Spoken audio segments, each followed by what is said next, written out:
Ladies and gentlemen, boys and girls of possibly all ages, guys, gals, non-binary pals, we're going to be talking about everything from the obscene to the extreme and everything in between. I'm Caleb Manson, our co-host. I am Freight Train. And today we're actually going to be having me interview him because it just, life gets in the way, wrestling is crazy. So, without further ado, Ringside Remembers Freight Train. Caleb, how we doing? I am fantastic. Awesome. Now, what we're going to do, just like kind of going forward, is you're going to have 45 seconds. Get yourself over, kid. Go! Get myself over. All right. I've been a professional wrestler for 33, 34 years. I have retired 9 times, I think, at this point. And once again, in September, we'll be coming out of retirement again to wrestle again. But yeah, I've been doing this pretty much 2/3 of my life. My God.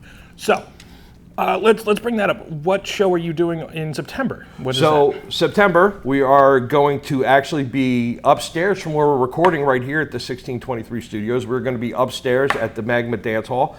We will be presenting Outlaw Championship Wrestling September 13th. Bell time, I believe, is going to be 6 o'clock, but it may change. You can check us out on Facebook at Outlaw Championship Wrestling for all the updates.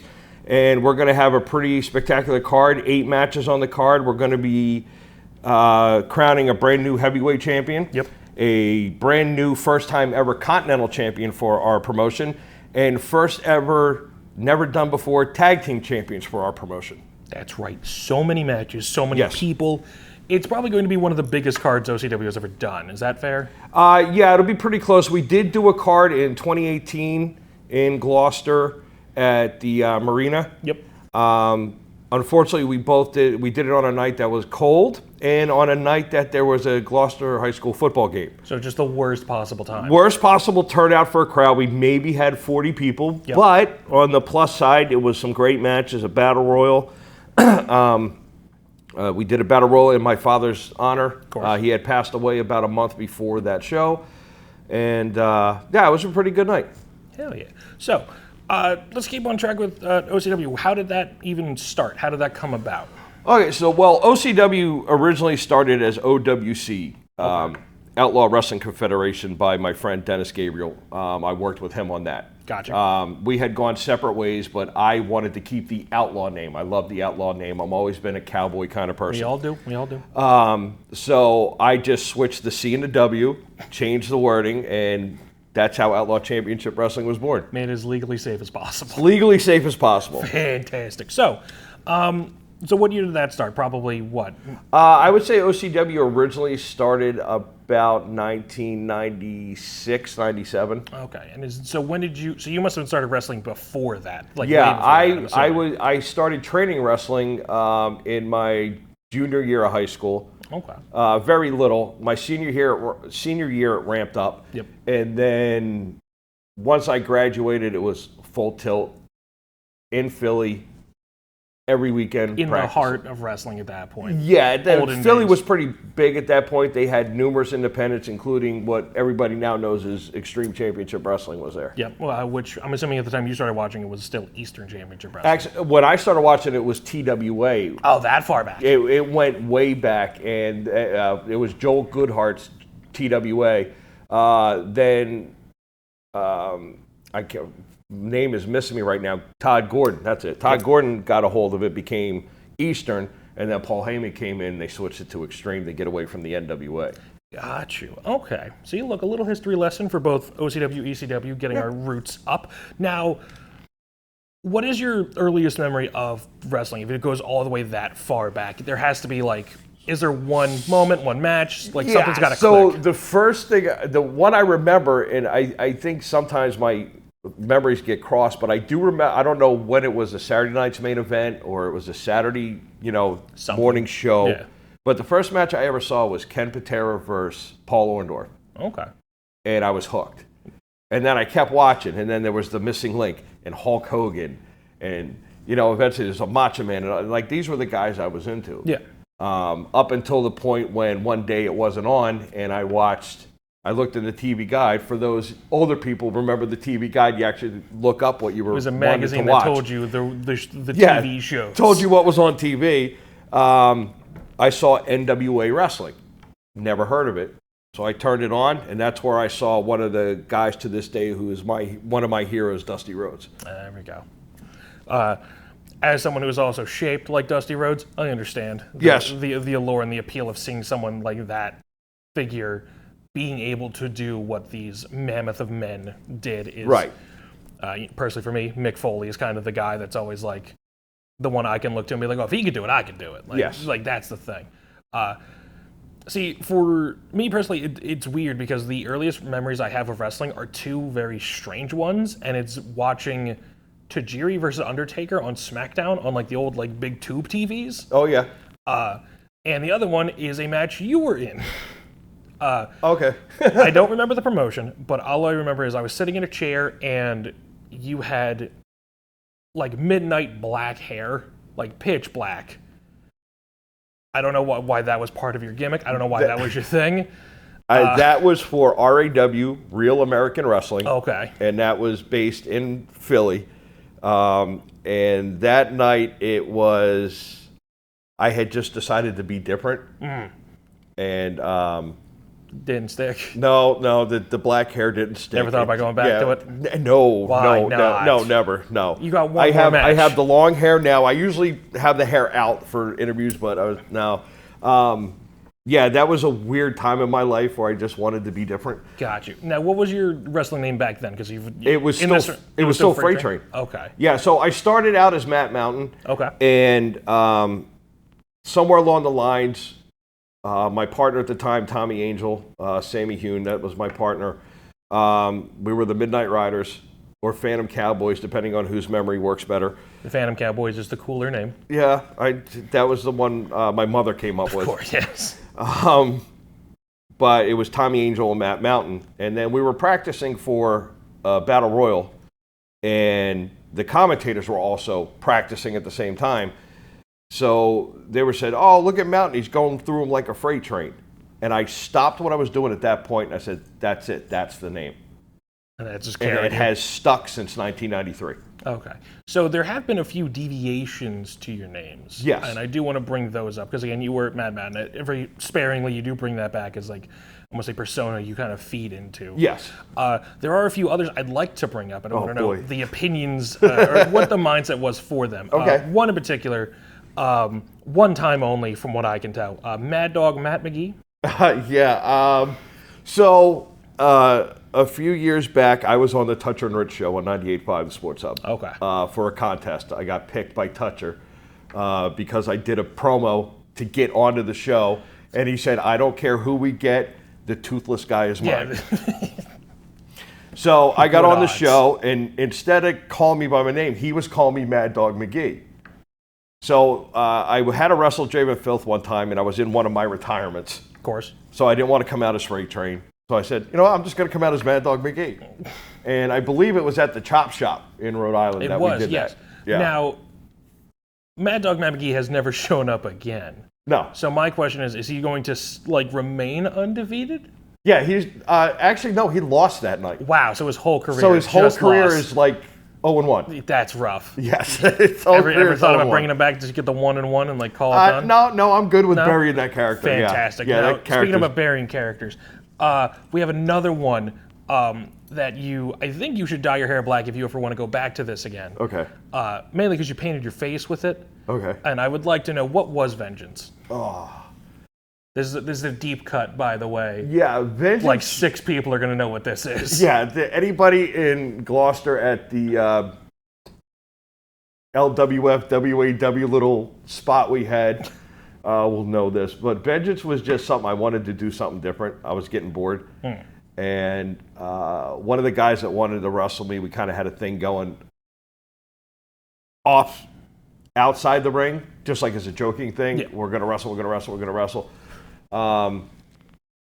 But Vengeance was something, I heard a song, and then the song's going to skip my memory right now, but I'm like, I could have a really good character with that song. And that's where the Vengeance one came up. And okay. I never got to really do anything with it, but... Would you like to? Yeah, that one I wouldn't mind doing one more thing with. Got you. Now, you said when you moved up here, when you had this whole... At what point did you stop wrestling in PA, come to Massachusetts, and start wrestling then? So I stopped wrestling in PA in '99. Okay. A lot of life issues took over. I moved up here in the beginning of 2002, try to get my life straight. And when I had moved from Hamilton to Beverly, I found a group of guys that were backyard wrestling. Okay. And I just happened to click with them. And that is actually what got me back from not doing it at all at 30, whatever I was at the time, or maybe older, closing in on 40. I got in the backyard with these guys and I showed them what I knew, tried to make it a little safer, but they were pretty violent.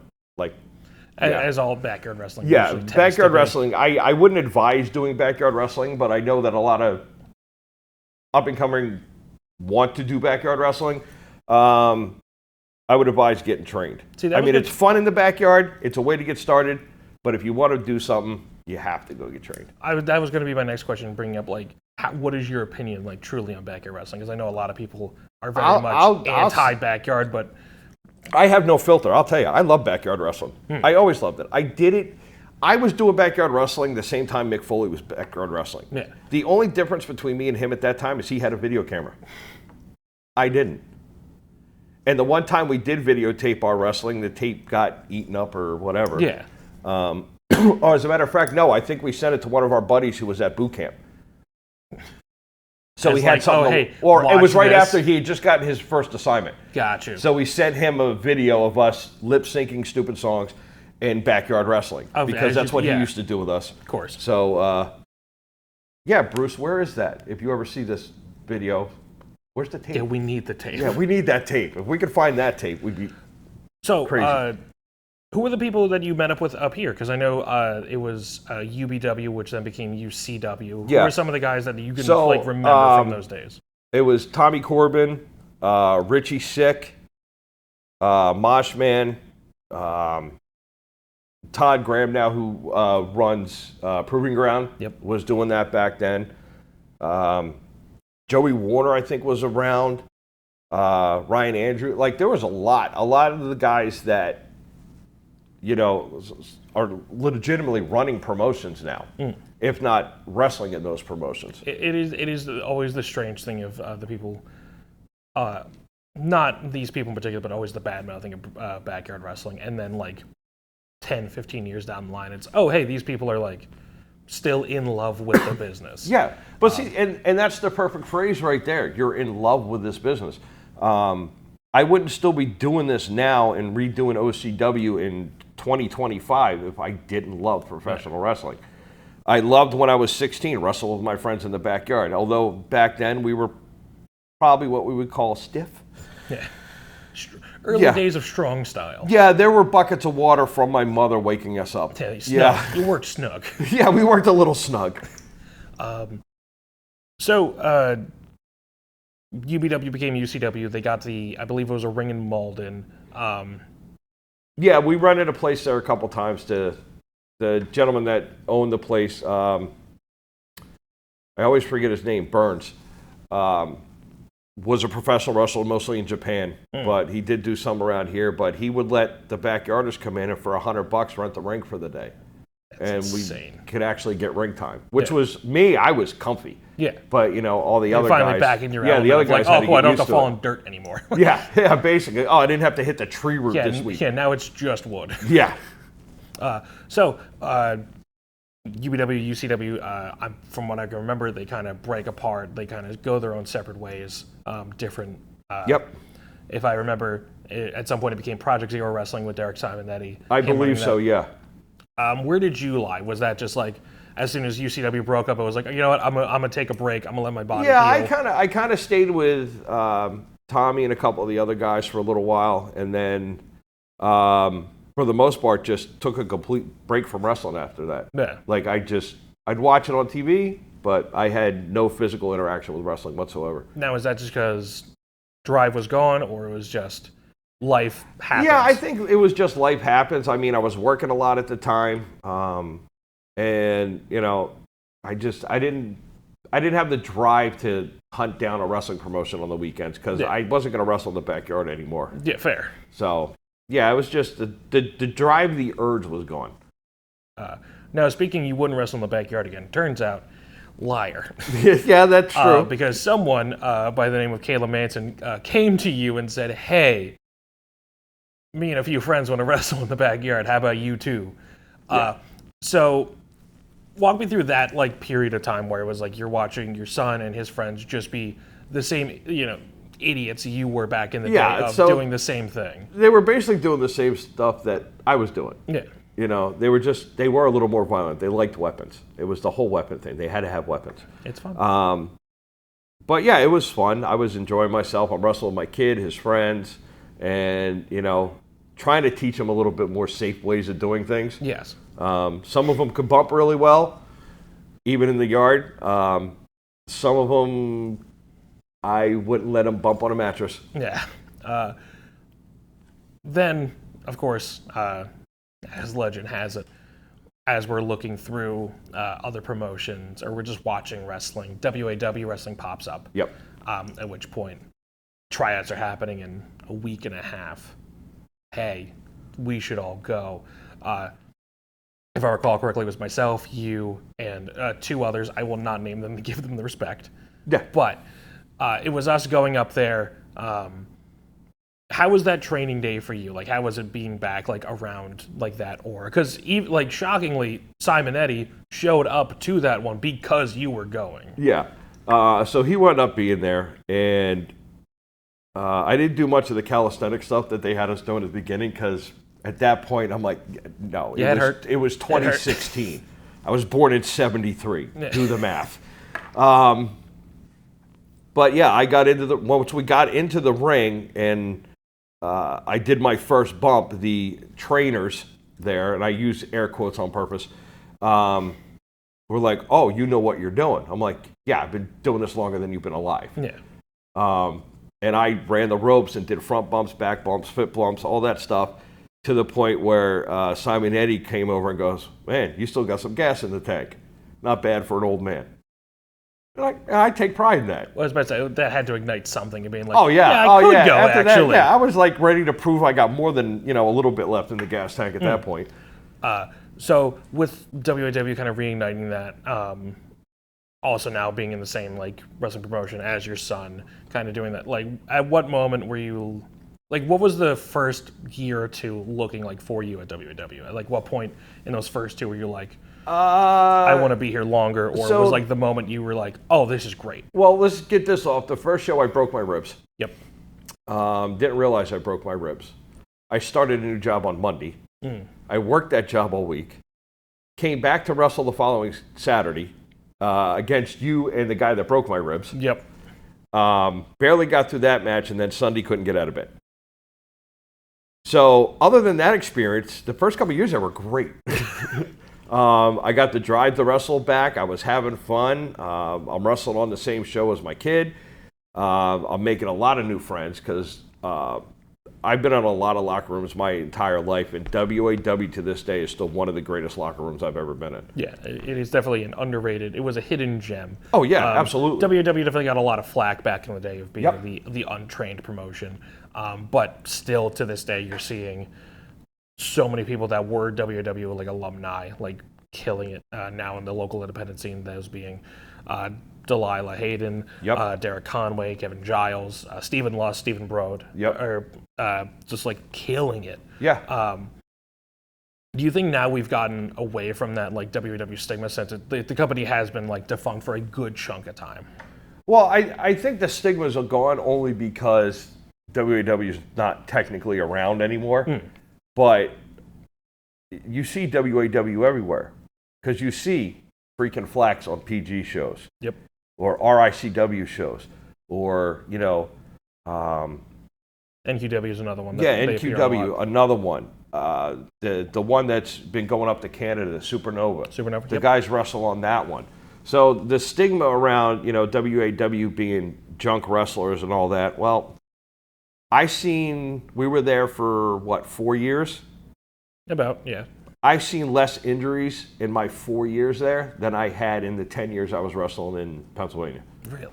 Oh, yeah. Well, I would imagine, like, especially back then, like, you know, a lot of people worked hurt was kind of the Oh, the yeah, you stigma. didn't quit. Yeah. Yeah, you didn't stop just because, you know, you tweaked a knee or whatever. Yeah, You just kept there going. is a difference in the wrestling world. You're either working working hurt, or you work injured. Those are two very different They things. are two different things.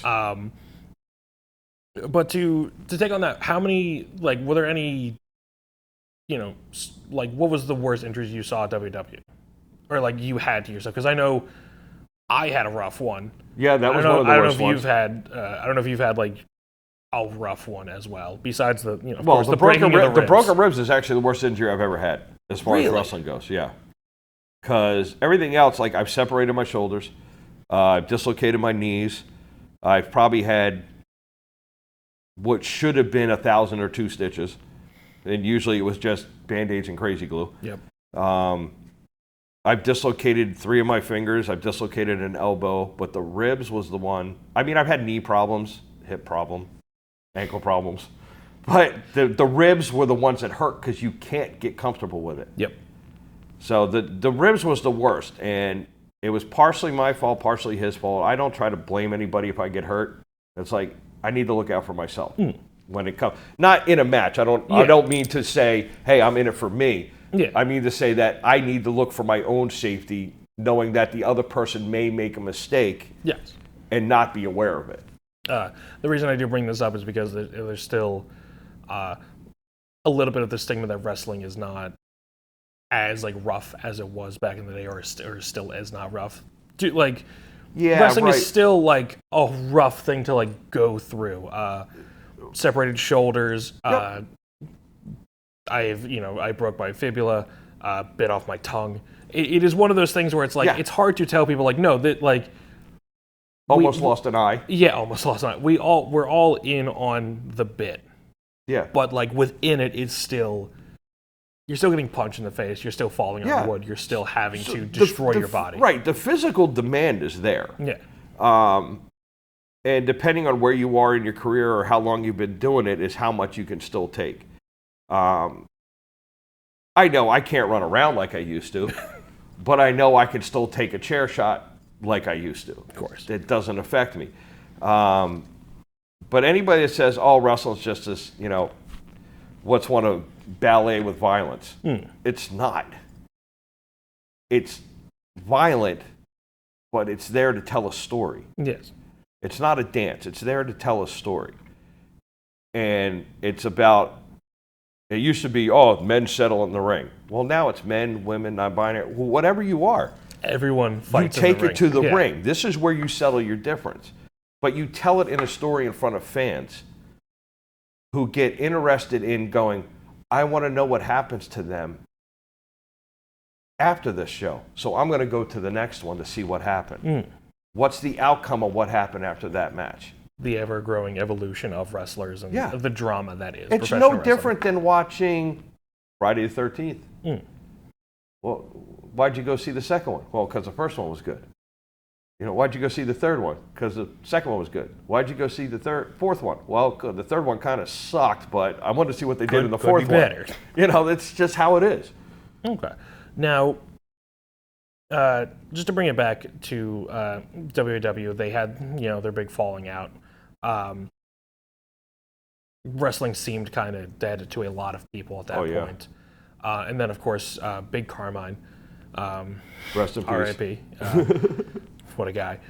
I love Big Carmine. We'll get into him at a later show, but he's awesome. But with that, him bringing the ring to Gloucester in the warehouse and having that, what did that mean to you being able to once again kind of do your stuff? Well, it was weird because I didn't know it was there. Because part of the split was me and Frank Bones, who was CIA, part of the tag team. And he was there with Frank. I happened to see Carmine in the 7-Eleven parking lot over on Maplewood Ave. And he said, hey, just come down. Talk to him. I said, all right, I'll do that. Talk to anybody. I came down. Me and Frank talked for 2 minutes. And it was like we were friends again. Of course. And then, boom, here I am, right back. Frank Bones has that effect on a lot of Away people. from the Both Bones business do. for almost, 6 months, a year? Yep. And, sucked right back in again. So, speaking of the business as a whole, we're going to do a little segment we got going on here. Okay. I'm ready for that. The Final Five. It's Final gonna be five five. questions we ask every person on the show. Okay. Starting with the fifth one. Who is your Mount Rushmore? My Mount Rushmore of professional wrestlers is Dusty Rhodes, Mick Foley, Roddy Piper, All right. and Arn Anderson. Really? That's my 4. The Arn was definitely Yeah. the dark horse of that, I think. Yeah. So with that, you being a wrestler, of course, whoever is not in your Mount Rushmore, who would you like to work a match with? Living or dead or around now? At all. Just go for it. Mick Foley is number 1. Not on your Mount Rushmore, though. Oh, not on my Can't Mount pick, Rushmore. Yeah, pick one of the 4. Other than the 4. Tommy Dreamer. Okay.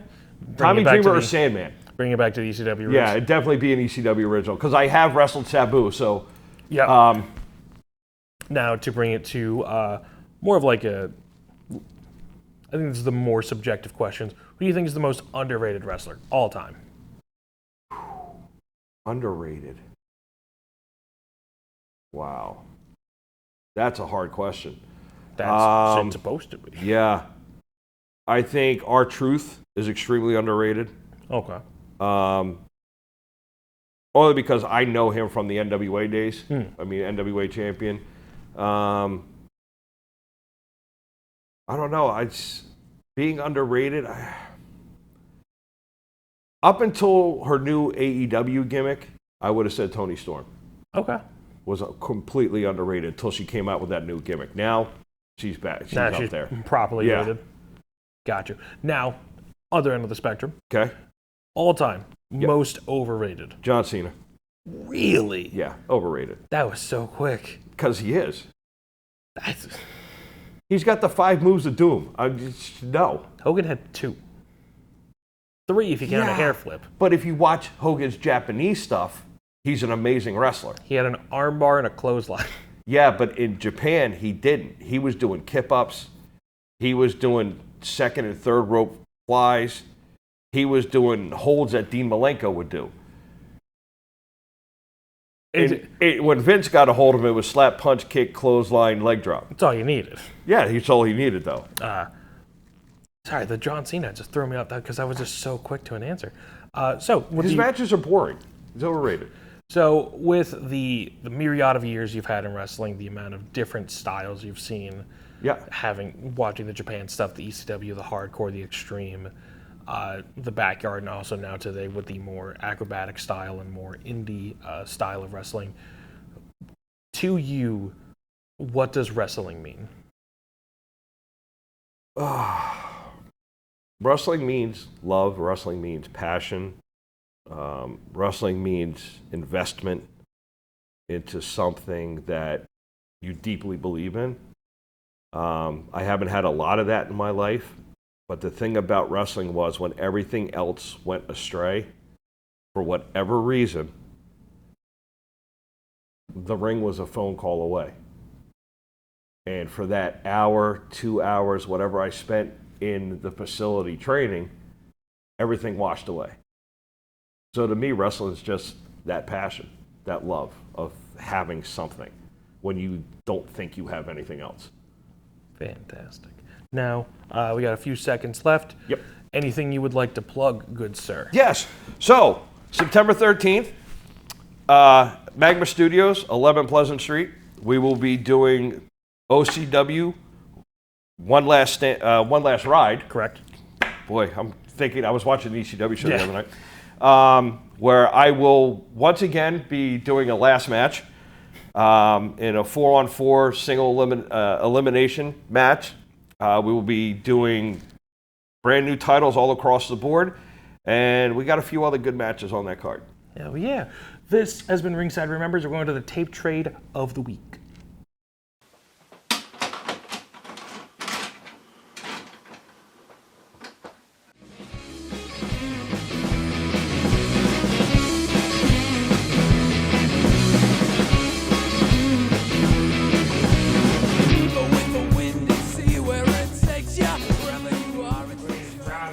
history of WAW. Come to an end here tonight at Lord of the Ring. Ring that bell. Spear right out the gate! Spear right out the gate! Come on! Wow! That's what Caleb's going for the chair. Right, first fall, first blood. He's going for it right away. Caleb. Yeah. No way! Oh! Look out the head! Waiting by the Oh my God! Done. Already done. Wow! Already done. Might That be. was You're not taking this anymore. What do you mean? Done. On the head. Done. With the chair. What are we looking at? Yourself, Caleb. Ashamed of what? Ashamed of what? I'm putting him out of his misery! That's what I'm doing! That's it, baby! New takes out the old! The new takes out the old! What do we got here with Freight Train? Oh, he's playing it! All right. Oh my God! Caleb Manson has 1 point. Oh man, here we go. That's the first one. And already, Freight Train is a bloody mess. That's got to be a record. Well, you can't be surprised. All that scar tissue, all those years on the road. This guy. We might already get the last one. Well, the next fall is submission. Bleeding. What happens when you can't get up at all? Come on, I'll give you a hand.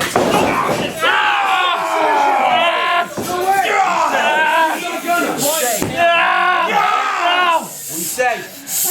Is he gonna tell? Is he gonna tell?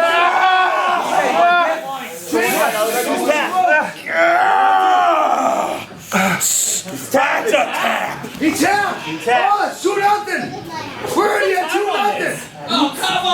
We are already at 2-0. This is gonna be a quick match, Lopez.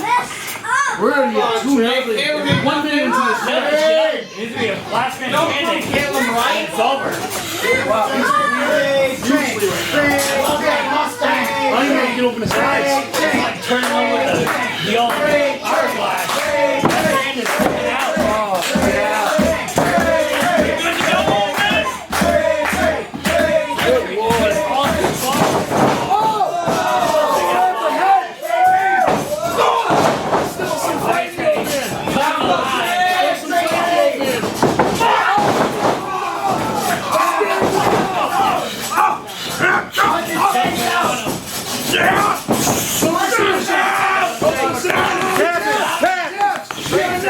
At 2-1.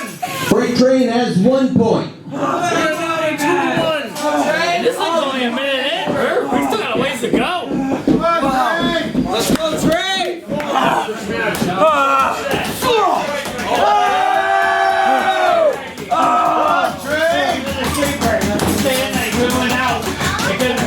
Oh, the locomotive is going loco. Crimson fluid. No water in the pool.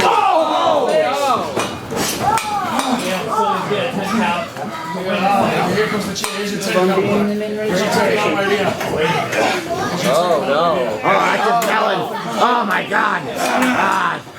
Stay there.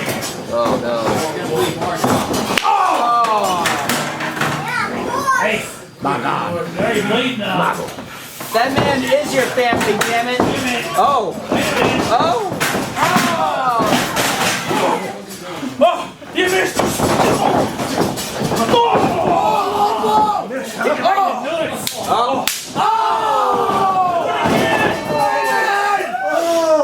To the eyes of the candlestick. Jesus. And the blood just keeps flowing from. Oh my God. Take that Cynthia He's licking it. Yo, he enjoys pain. He doesn't even he enjoys it.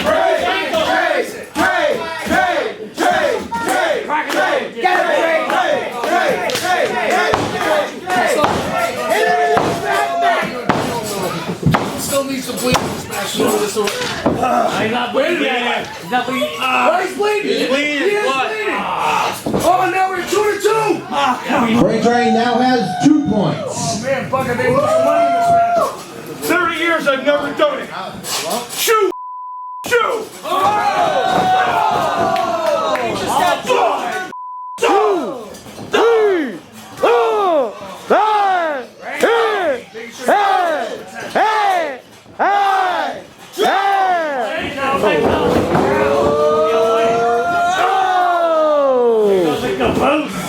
freight train. Right? And he's down. And he's down. One, Yeah.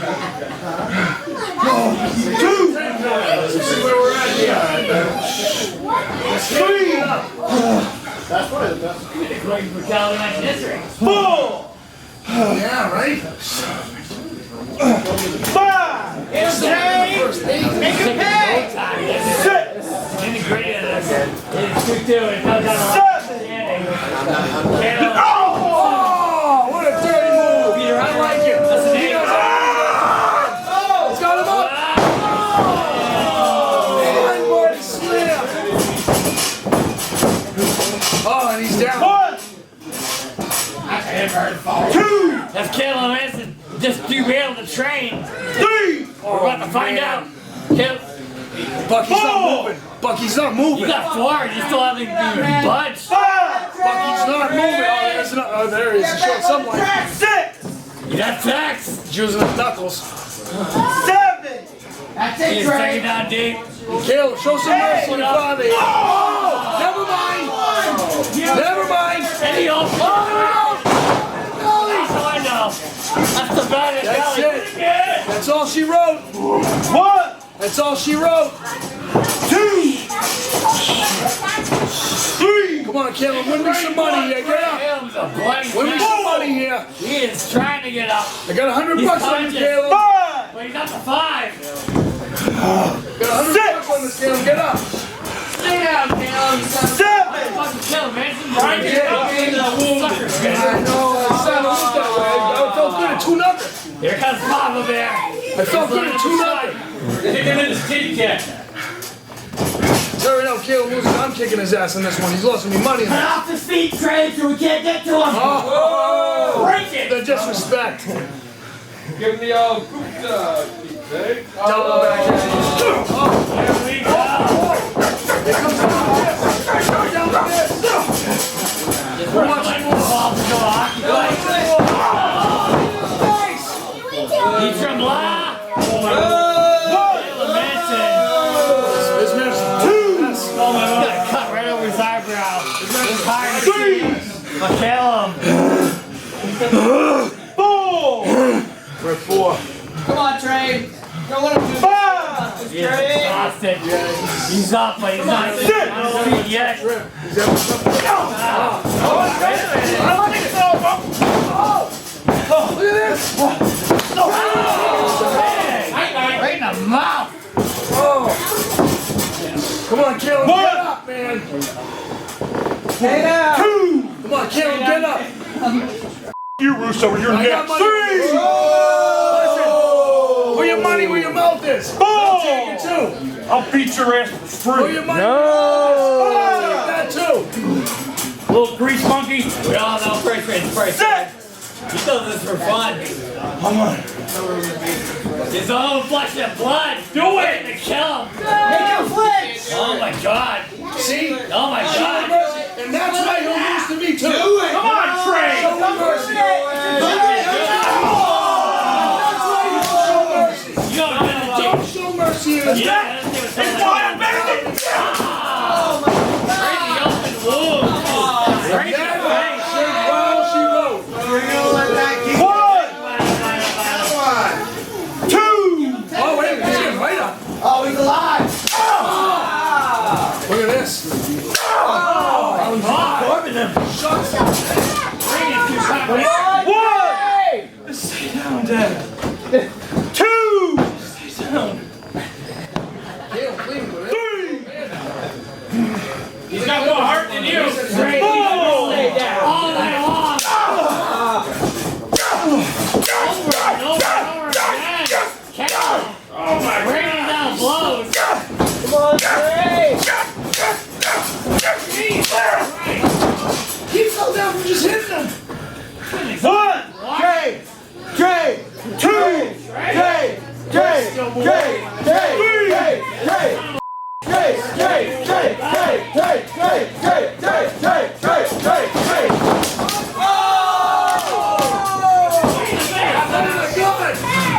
He took himself out.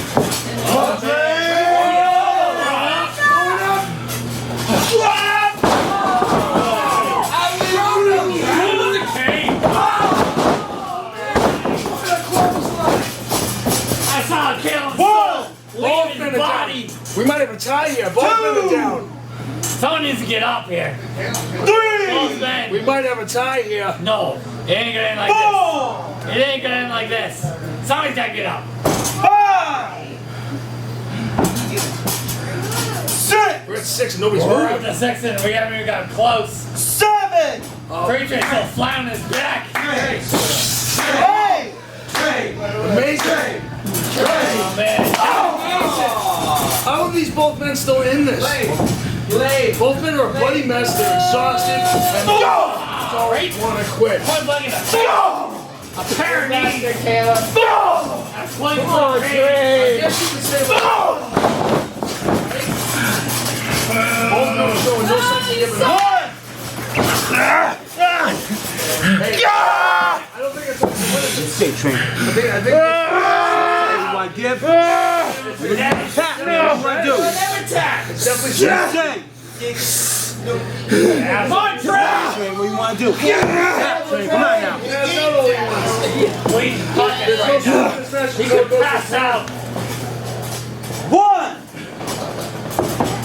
Not like this. 2. At least he's showing some sign of life. Up at 2. He's up at 2.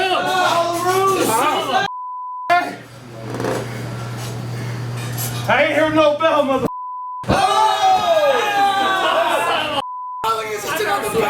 He's like, no one else. Come on, you won't.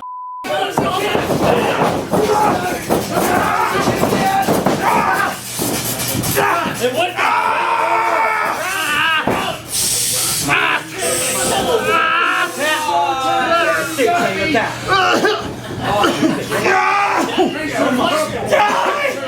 Just die already!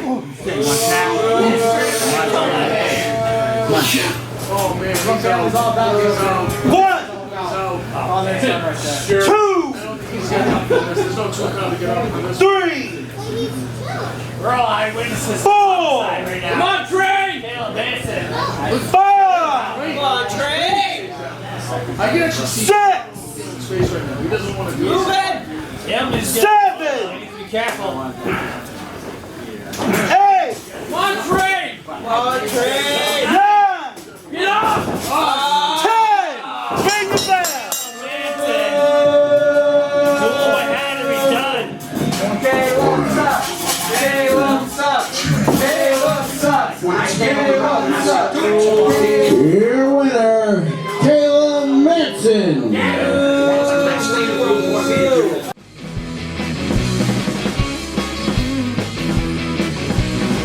Go with the wind and see where it takes ya. Wherever you are, it's the journey that makes ya. And now you're lost, no family, no friends. It's all come to an end and you're confused as you've ever been.